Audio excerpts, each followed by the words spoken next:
We tell ourselves that we lock our doors to keep bad people out. But in the woods, there are no doors. There is only the thin, synthetic whisper of polyester, a fraction of a millimeter of Coleman tent fabric, separating you from whatever is breathing in the darkness.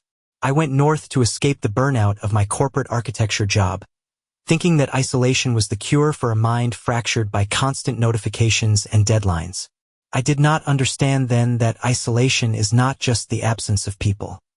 True isolation is the terrifying clarity that comes when you realize you are completely alone, yet your instincts are screaming that you are being hunted. My name is Elias Thorne. I am 34 years old, a structural engineer based in Toronto, and I consider myself a man of logic. My entire career is built on calculating loads, stresses, and failure points. I do not believe in ghosts. I do not believe in monsters. I believe in physics and probability. But what happened to me in the sprawling, unmapped Crown lands north of Sudbury in September 2022 defies the clean, predictable math I've built my life around. The trip was supposed to be a digital detox. That was the buzzword my therapist used. She suggested I needed to disconnect from the grid to reconnect with myself. I spent 3 weeks planning it with the same obsessive precision I applied to my blueprints. I did not want a campground with showers and electrical hookups and families arguing in RVs. I wanted true silence. I scoured Google Earth for hours, cross-referencing logging roads with topography maps until I found it. A nameless lake about 40 kilometers down a gravel access road off Highway 144. No cabins, no trails, just water and trees. I remember packing my 2018 Subaru Outback the morning I left. It was a Tuesday, unseasonably warm for September, the thermometer on my dashboard reading 24 degrees Celsius before I even backed out of the driveway. I had spent a small fortune at MEC, Mountain Equipment Company, the weekend before. I bought a North Face Stormbreak 2 tent, a pristine Yeti cooler which I packed with 4 days' worth of vacuum-sealed steaks and vegetables, and a Garmin InReach satellite communicator, my one concession to safety. I arranged the gear in the trunk like Tetris blocks. The heavy Pelican case with my camera gear on the bottom, the cooler on the right to balance the weight, the sleeping bag compressed into its stuffed sack wedged in the gap. There was something deeply satisfying about the tactile nature of packing. The zip of the heavy-duty zippers, the thud of the trunk closing. It felt like I was sealing away my city life, preparing to shed my skin. The drive up Highway 400 is a ritual for anyone leaving Toronto. You watch the concrete sprawl slowly surrender to the Canadian Shield. The traffic was light, mostly transport trucks and the occasional RV heading south for the season. I had a specific playlist queued up on Spotify, mostly the National and Bon Iver, melancholic indie folk that I thought fit the aesthetic of a solitary man seeking meaning in the wilderness. By the time I passed Perry Sound, the landscape had changed. The trees were taller, the rock cuts along the highway more aggressive, exposing the pink and gray granite veins of the Shield. I stopped for gas in a small town called Britt. I remember standing at the pump, the smell of gasoline mixing with the sharp, resinous scent of pine needles baking in the sun. I went inside the dusty convenience store to buy a bag of Miss Vicky's jalapeno chips and a bottle of water. The cashier, a teenager with bored eyes and a fading piercing in her eyebrow, did not even look up from her phone as she scanned my items. Heading up to the cottages? She mumbled. Further, I said, feeling a smug sense of superiority. Camping. Crown land. She just hummed a non-committal sound and handed me the receipt. I walked back to the car, the gravel crunching under my Merrell hiking boots, feeling like an explorer on the edge of the known world. I ate the chips as I drove, the spicy dust coating my fingers, wiping them on my jeans. It was mundane. It was normal. I was just a guy in a Subaru eating chips. The turnoff for the logging road came 3 hours later. It was unmarked, just a gap in the tree-line that looked like a scar. As soon as my tires hit the dirt, the acoustics of the world changed. The smooth hum of the asphalt was replaced by the violent rattle of washboard gravel. The suspension of the Outback groaned as I navigated the potholes. I turned the music down. It felt disrespectful to play Matt Berninger's baritone voice out here, where the trees were pressing in so close they scraped the sides of the car. I drove for 45 minutes at a crawl, watching the odometer. The map I had printed out, I did not trust digital maps out here, indicated a clearing near the lake at the 14-kilometer mark. The sun was beginning to dip, casting long, bruised shadows across the road. The dust from my wake hung in the air behind me, a golden fog in the rearview mirror. When I finally broke through the tree line and saw the lake, I felt a physical release of tension. It was perfect. The water was like black glass, perfectly still, reflecting the jagged silhouette of the spruce trees on the opposite bank. There was a small, flat clearing of packed earth and pine needles, clearly used by hunters in the past, but currently empty. I killed the engine. The silence that followed was heavy.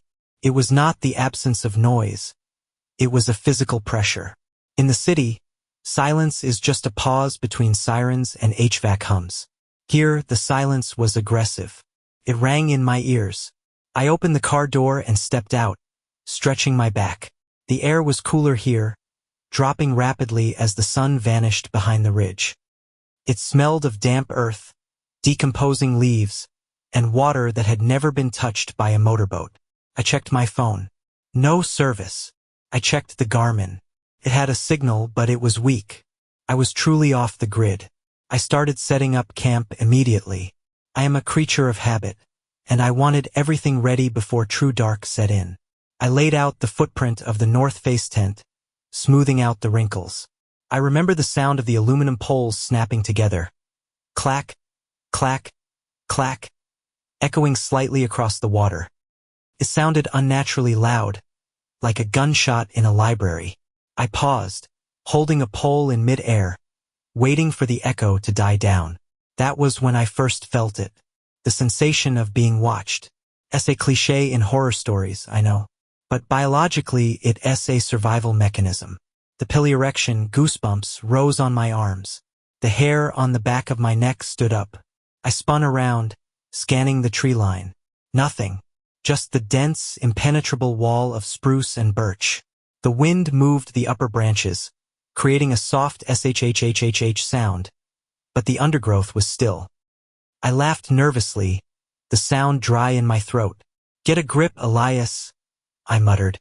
My voice sounded small, absorbed instantly by the vastness of the woods. I forced myself to finish setting up the tent, staking it down with aggressive force, hammering the pegs into the hard ground with a rock. By 7:30 p.m., camp was set.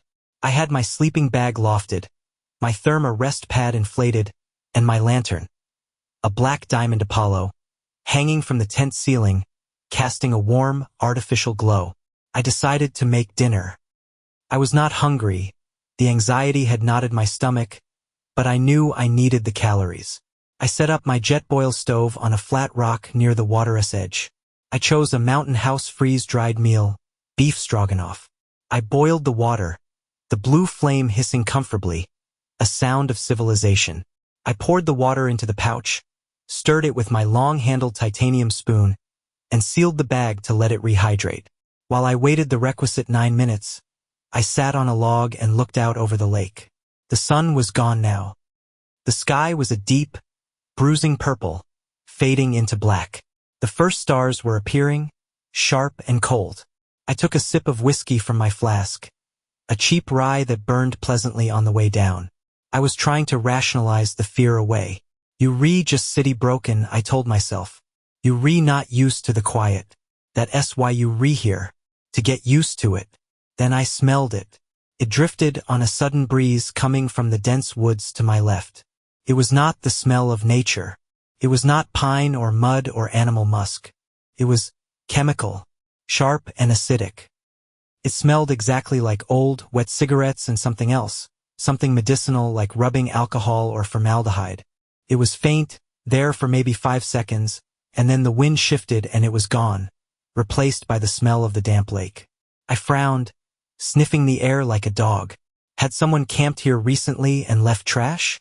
I stood up and walked toward the tree line, clicking on my headlamp. The beam cut a cone of white light through the darkness, illuminating floating dust motes and the gray trunks of the trees. I scanned the ground for cigarette butts, for a wrapper, for anything. The ground was pristine. Just pine needles and ferns. "Hello," I called out. Silence. Not even a cricket. I walked back to the jet boil. The beef stroganoff was ready. I ate it mechanically, shovel ing the rehydrated noodles and salty sauce into my mouth without really tasting it. The texture was mushy, comforting in a bland way. I kept my headlamp on, scanning the perimeter of my camp every few bites. Every snap of a twig made my jaw tighten. I cleaned up with obsessive thoroughness. I knew about bears. I knew about raccoons. I washed the spoon and the jet boil cup, poured the gray dishwater into a hole I dug 50 meters away from the tent, and hoisted my food bag into a tree. I did everything right. I followed every rule in the manual. Around 9:00 p.m., I decided to retire to the tent. The fire I had built was dying down to embers, and the darkness outside the ring of light felt heavy, like it was pressing in physically against the flames. I crawled into the tent and zipped the door shut. That sound, the zip of the zipper, was supposed to be the sound of safety. The moment the bug screen and the rainfly were closed, I was supposed to feel secure. Instead, I felt like I had just sealed myself inside a plastic bag. I lay on top of my sleeping bag, reading a paperback I had brought, In the Woods by Tana French. Irony was not lost on me, but I could not focus on the words. My ears were straining, listening past the rustle of the nylon as I shifted, trying to hear what was happening outside. Crack. It was a distinct sound, not a falling branch. It was the sound of weight being placed on a dry stick. Heavy weight, bipedal weight. It came from the direction of the car, maybe 20 yards away. I froze, the book resting on my chest. My heart began to hammer against my ribs, a frantic rhythm that echoed in my eardrums. Bear, my rational brain supplied. Just a black bear sniffing around the tires. I held my breath, listening. There was a pause, and then the sound of fabric rubbing against fabric. Swish, swish, like denim legs brushing together. Bears do not wear denim. "Hey!" I shouted. My voice cracked, shrill and terrified in the small tent. "I'm in here. I have a gun." A lie. I had a hatchet and a can of bear spray, both currently sitting in the vestibule of the tent, just out of reach. Silence again. But this time it was different. It was not the empty silence of the woods. It was a listening silence. I could feel the presence of something standing just beyond the limit of my vision, processing my voice, weighing its options. Then, a voice spoke. It did not come from the woods. It came from right outside the tent wall, mere inches from my head. "You do not have a gun, Elias." The voice was flat, monotone. It sounded like gravel tumbling in a dryer. It was not shouting.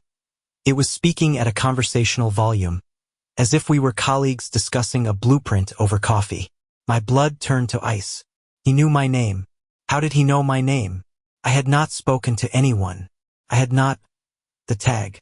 My luggage tag on the Pelican case. My parking permit on the dash. I scrambled backward, crab walking away from the wall of the tent until my back hit the other side. I grabbed the hatchet from the vestibule, my hands shaking so badly I almost dropped it. I ripped the safety Velcro off the bear spray. "Who are you?" I demanded. I tried to sound aggressive, but I sounded like a child. "Get the fuck away from my tent." A finger pressed into the fabric of the tent from the outside. I watched, paralyzed, as the nylon indented. The finger traced a slow, deliberate line down the side of the tent. The sound of the fingernail scratching the waterproof coating was deafening. "Skrrt. Skrrt. That water is cold, Elias," the voice said. "Deep too. You should not be out here alone. The reception is terrible." He was mocking me. He knew I had no service. He knew I was isolated. "I'm not alone." I lied again, desperation clawing at my throat. "My brother is coming. He is 5 minutes behind me. He is a cop." A low, dry chuckle filtered through the polyester. Sounded wet, phlegmy. "No one is coming, Elias. You checked the map. You wanted silence. Remember?" Then, the shadow of a head moved across the tent wall, illuminated by the dying moonlight. It was misshapen. Wrong. The proportions were off, the head was too long, or maybe he was wearing something. The shadow stopped right in front of the door. "I just want some water," the stranger said. The tone shifted abruptly, trying to sound pathetic, but failing. It sounded like an imitation of need, not actual need. "I've been walking a long time. My throat is very dry." "I do not have any," I said. "Go to the lake." "The lake is dirty," the voice replied instantly. "You have bottled water. I saw you buy it. In Brit. The girl with the eyebrow ring did not say goodbye to you." My stomach dropped. He had been watching me for hours. He had followed me from the gas station? Or had he been there in the store unseen? "Leave," I whispered. "Just leave." The shadow lingered for what felt like an eternity. I gripped the hatchet until my knuckles turned white. I could hear his breathing now, ragged, whistling breaths, like he had a hole in his lung. "Okay," he said finally. "I'll go." I watched the shadow detach itself from the tent door. I heard footsteps, heavy, crunching steps, move away toward the tree line. But they did not fade away. They stopped, maybe 20 feet away. I sat there in the dark, the lantern turned off to conserve battery and to avoid casting my own shadow, clutching the hatchet. I did not sleep. I did not blink. I listened. For 2 hours, nothing happened. The wind picked up, rustling the leaves. A loon called out across the lake, a mournful, wailing sound that usually I found beautiful, but tonight sounded like a scream. Then, around 2:00 a.m., the psychological torture began. It started with a small tapping.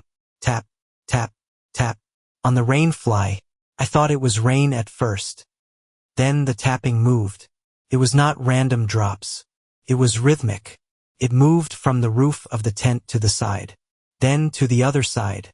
He was circling me, touching the tent. I realized with a jolt of nausea that he was not just touching it. He was feeling for the zippers. I heard the faint jingle of the metal zipper pull on the vestibule. He was testing it, gently, trying to see if it was locked. It was not locked. You see, not lock a tent. "I know you reawake," the voice whispered. This time it was not flat. It was playful, and it came from ground level. He was lying down on the ground, his face pressed against the bottom edge of the tent. I squeezed my eyes shut. "This is not real. This is a psychotic break. You are having a breakdown." I tried to rationalize it. The stress, the isolation, the whiskey. Maybe I was hallucinating. But then the smell hit me again. That acrid, burning plastic and chemical smell. It was so strong it made my eyes water. It seeped through the mesh. "Are you going to open the door, Elias? Or do I have to cut it?" I did not answer. I could not. My vocal cords were paralyzed. I brought the bear spray up, aiming it blindly at the voice. ZZZZZZZZPT. The sound of a knife cutting fabric. It was a small sound, almost delicate. I turned my head and saw the tip of a blade piercing the roof of the tent, right above my legs. It was a serrated blade, rusty and dull. He sawed back and forth slowly. The nylon parted with a ripping sound. A single beam of moonlight shot through the slit, illuminating the inside of the tent. Through the hole I saw an eye. It was wide, unblinking, and reflecting the light like a nocturnal animal. The skin around it was gray, caked in dirt. I screamed. It was a primal, involuntary sound. I unleashed the bear spray, firing a massive orange cloud directly at the slit, at the eye. There was a gurgling shriek outside. Not a human scream of pain, but a wet, sputtering cough. The shadow recoiled. I heard stumbling footsteps, crashing through the brush, moving away fast. "You fucker! You little fucker!" The voice was distant now, changing from monotone to a high-pitched rage. I did not wait. The tent was full of pepper spray fumes. I was coughing, my eyes burning.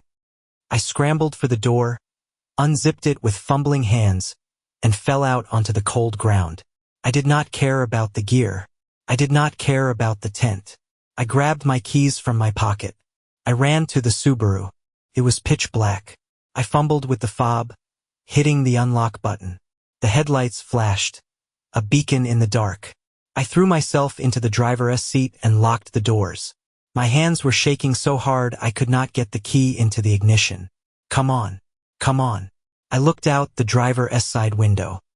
Standing at the edge of the clearing, illuminated by the red glow of my taillights, was a figure. He was tall, wearing dirty mechanic-esque coveralls that looked 3 sizes too big. He had a burlap sack or something wrapped around his head, but he had torn it off, clutching his face. He was not looking at me. He was looking at the tent. He was holding something in his other hand. It looked like a jerry can. I finally jammed the key in and turned it. The engine roared to life. I slammed the car into reverse, spinning the tires on the loose gravel. The car fishtailed violently. As I swung the front of the car around, the high beams swept across the campsite. I saw him clearly for 1 second. He had stopped clutching his face. He was looking directly at the car. His eyes were red and streaming from the pepper spray, his face a mask of blistering rage. But he was smiling, a wide, toothless smile that split his face in half. He raised the jerry can in a mock salute. I floored it. I drove that logging road at 60 kilometers an hour, bottoming out the suspension, scraping the undercarriage on rocks. I did not check the rearview mirror. I just drove. Took me an hour to hit the highway. I did not stop until I reached Sudbury, 2 hours south. I pulled into a Tim Hortons parking lot, under the bright, artificial LED lights, and I vomited until there was nothing left in my stomach. I reported it to the OPP, Ontario Provincial Police, the next morning. I gave them the coordinates. I told them about the knife, the voice, the jerry can. They sent a patrol unit out to the site. They called me 2 days later.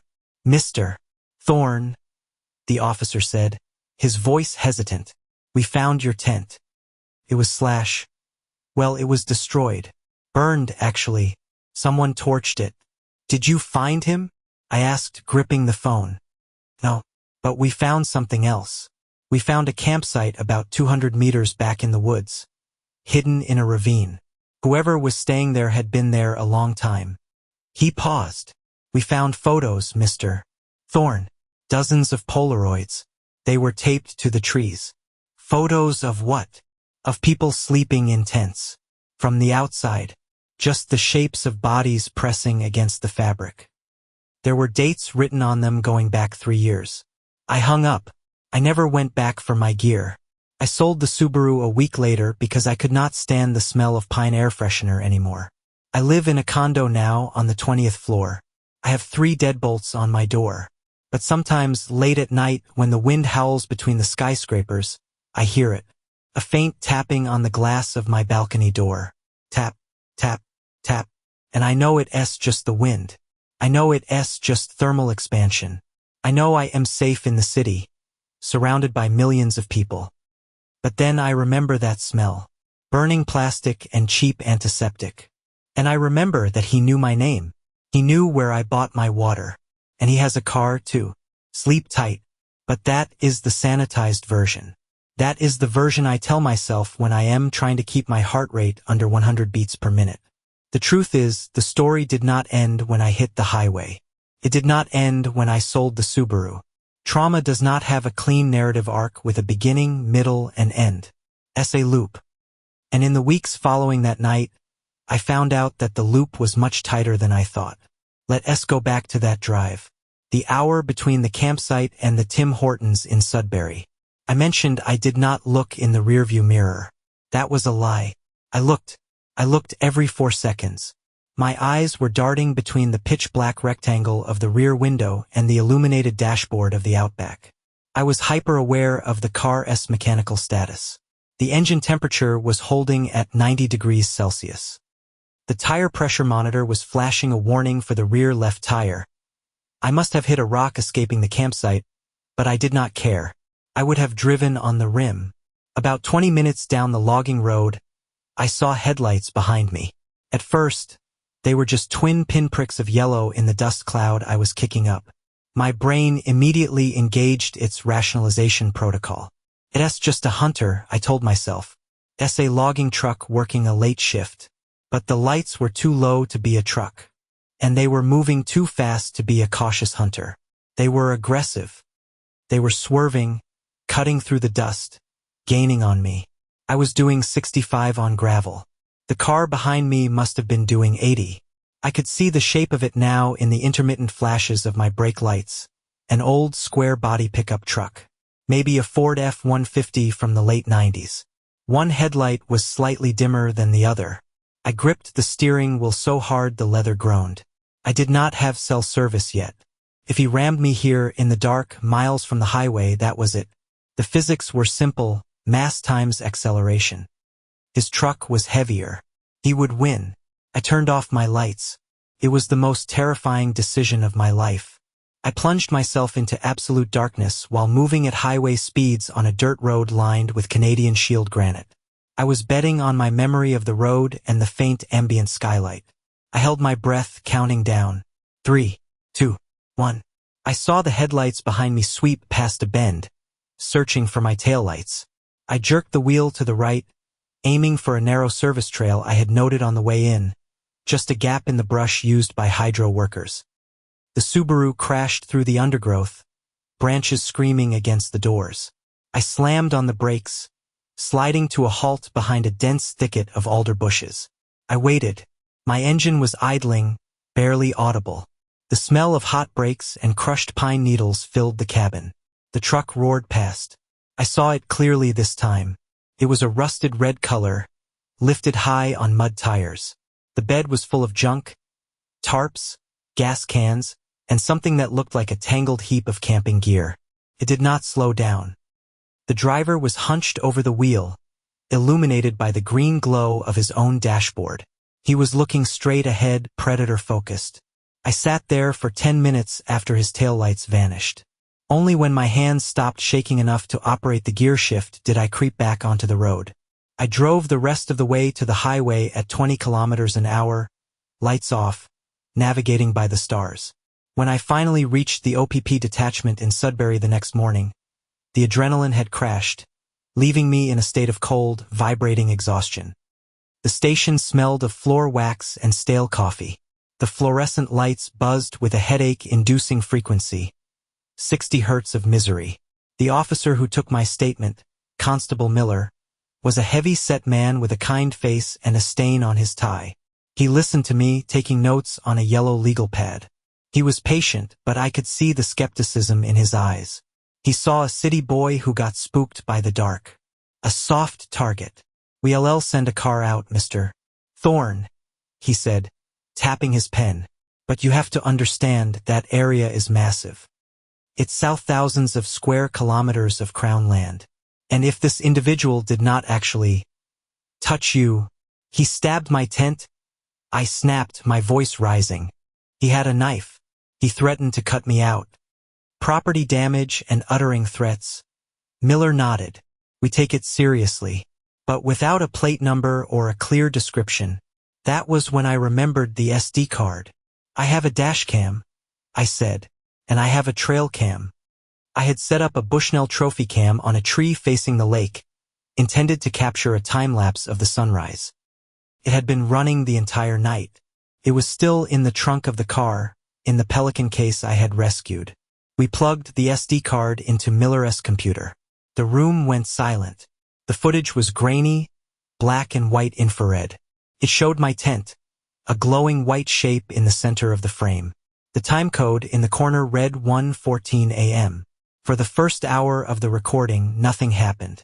Just the wind moving the trees. Then, at 1:42 a.m., a shape detached itself from the darkness on the right side of the frame. It was not the man I saw. It was smaller. A second figure. Miller leaned in, squinting. "Is that a child?" It looked like a teenager, maybe 15 or 16. Skinny, wearing a hoodie. He crept up to the tent with unnatural stillness. He did not have a weapon.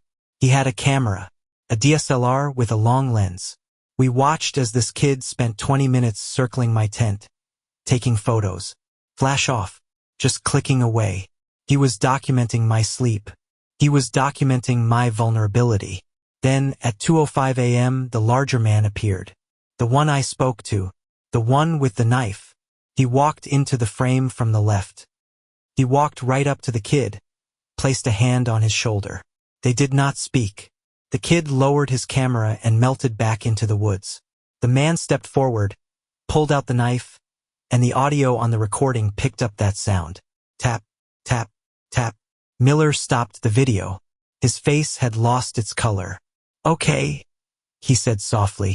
"That changes things." The investigation that followed was thorough, but ultimately frustrating. The OPP found the campsite I mentioned, the one with the Polaroids. They found the trophy wall. It was not just photos. They found driver-s licenses. 7 of them. All from people reported missing over the last decade. All from hiking accidents or drowning cases that were never solved. But they did not find the men.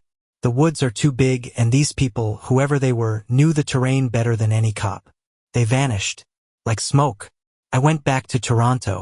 I tried to return to my life. I went back to my firm. I sat in meetings about tensile strength and load-bearing walls. I drank my Starbucks. I nodded at my coworkers. But I was vibrating on a different frequency. I was seeing the structural weakness in everything. Safety is an illusion. A facade. We build walls of glass and steel and think they protect us, but they are just cages. 3 months passed. It was December now. The city was cold, slushy, gray. I had almost convinced myself that I was safe. The geographical distance, 400 kilometers, felt like a shield. Then the email arrived. It was a Tuesday morning. I was at my desk, dual monitors glowing. An email popped into my personal inbox. The subject line was blank. The sender was a string of random alphanumeric characters at ProtonMail.com. I opened it. There was no text, just an attachment, a JPEG. I clicked it. The image opened on my 27-inch 4K monitor.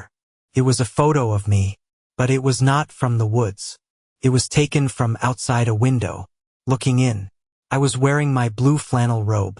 I was holding a mug of coffee. I was standing in my kitchen. I recognized the mug. I recognized the robe. But the angle... I live on the 20th floor. My unit faces another condo tower across a narrow alleyway. The photo was taken from that building. From a balcony directly opposite mine. I zoomed in on the metadata. The date was yesterday. The time was 6:45 a.m. My heart hammered against my ribs. A familiar, sickening rhythm. I spun around in my office chair, looking at the glass walls of the firm, suddenly feeling exposed. I was not the hunter. I was not the survivor.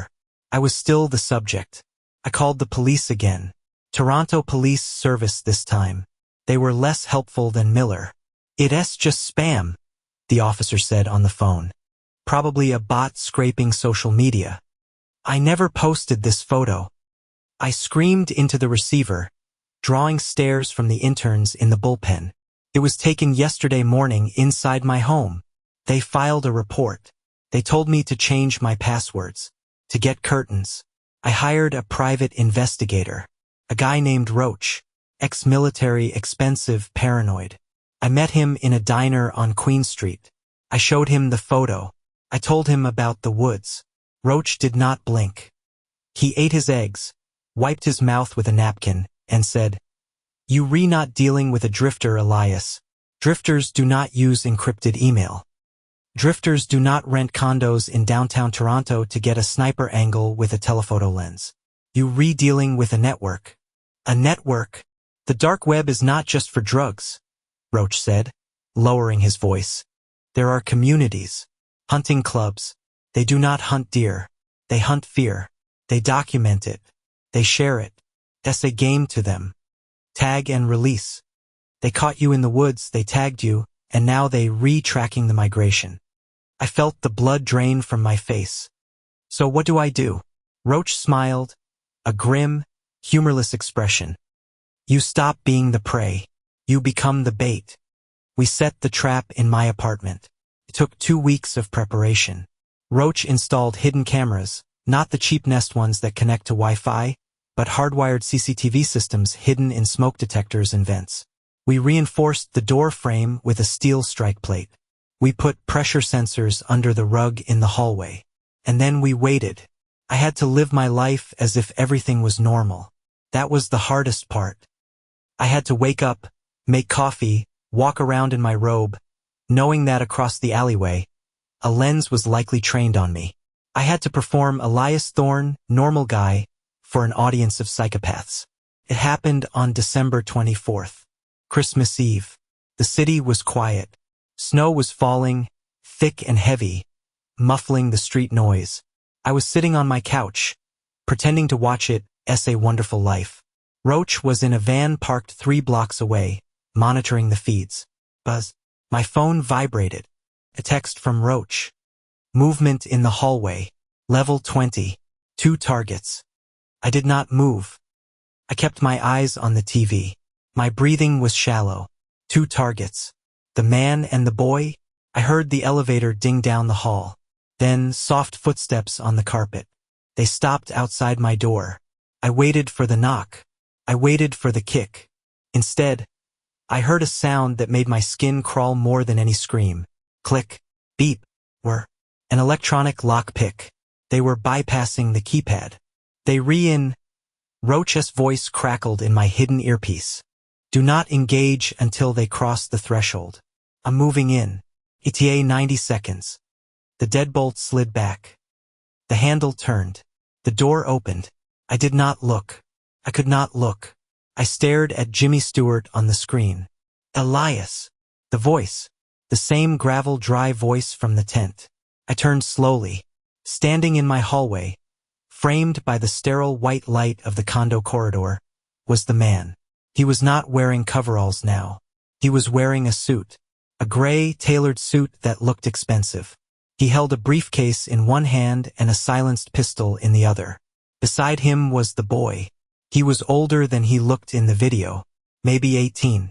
He was holding the camera. He was filming. We missed you, the man said. He stepped inside and closed the door behind him. You harder to reach here. Too many layers. What do you want? I asked.